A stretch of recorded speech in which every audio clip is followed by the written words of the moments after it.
Bonjour à tous, bienvenue dans le cadre de notre émission matinale Comment bien commencer la journée. L'occasion pour nous de nous retrouver, mais surtout de méditer autour de la parole de Dieu.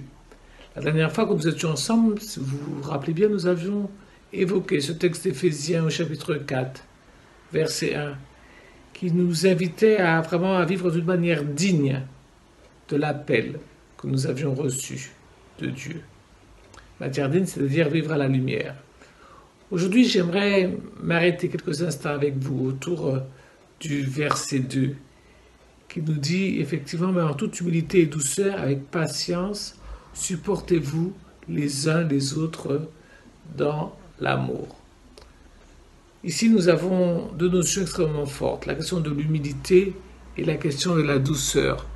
Nous savons tous effectivement que ce sont des mots importants de notre marche chrétienne, car à nombreuses reprises, il nous est dit de vivre dans l'humilité. Or, vivre dans l'humilité, c'est souvent contraire à notre nature humaine, parce que nous aimons la brillance, la nitescence, être mis en lumière. Or, l'humilité, c'est-à-dire vraiment avoir conscience de sa propre insuffisance, avoir conscience de ses limites, pour pouvoir permettre aussi à d'autres d'être mis en avant, parce qu'on leur laissait de la place, parce qu'on prend conscience que nous sommes nous-mêmes limités. Et reconnaissons-le, c'est quelque chose parfois difficile à faire, difficile à reconnaître. L'humilité est une notion qui n'est pas propre à l'être humain. Autre notion qui n'est souvent pas propre à l'être humain, c'est la douceur, le manque de douceur. Or, rappelez-vous, si vous ne savez pas, Galates 5, verset 22, cela fait vraiment partie des fruits de l'esprit, être doux. Il nous a dit aussi que Jésus était doux et humble de cœur. Voilà pourquoi il est important pour nous, aujourd'hui encore, de vivre dans la douceur et dans l'humilité. Autre élément de ce texte, c'est la patience. Or, je ne sais pas si pour vous, vous l'êtes, mais moi, j'ai du mal à être patient vers les autres, car on attend souvent beaucoup des gens qui sont autour de nous.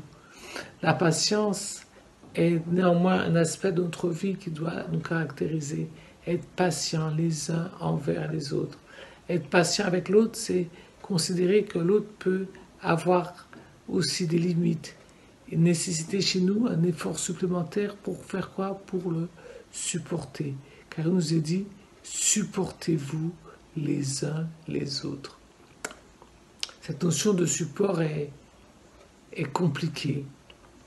Or, à de nombreuses reprises, l'apôtre Paul, dans son épître, nous invite à nous supporter les uns les autres. Mais nous devons penser comment le Christ lui-même nous supporte, afin de pouvoir aussi supporter les autres. Nous devons penser comment le Christ est patient avec nous, afin d'être patient avec les autres. Nous devons penser comment le Christ est doux avec nous, afin d'être doux avec les autres. Nous devons aussi penser à l'humilité qu'il a manifestée en allant jusqu'à mourir sur la croix de Golgotha pour chacun d'entre nous. Aujourd'hui encore, tout ceci doit se faire dans l'amour. Et aujourd'hui encore, nous tous aussi, nous devons pratiquer ces choses, car nous voulons vivre comme des imitateurs de Christ. Prenons donc la décision aujourd'hui, dans cette journée, de faire preuve de patience, d'être humble, d'être doux et de nous supporter. Et en ce sens, on verra véritablement que nous sommes les enfants de Christ, les petits Christ. Alors, prenons cette décision pour aujourd'hui et pour demain, véritablement, nous supportons les uns les autres en vivant dans l'amour. Que le Seigneur vous bénisse. Je vous souhaite vraiment du fond du cœur une très bonne journée sous le regard bienveillant de notre Seigneur et Sauveur Jésus-Christ. Que Dieu vous bénisse.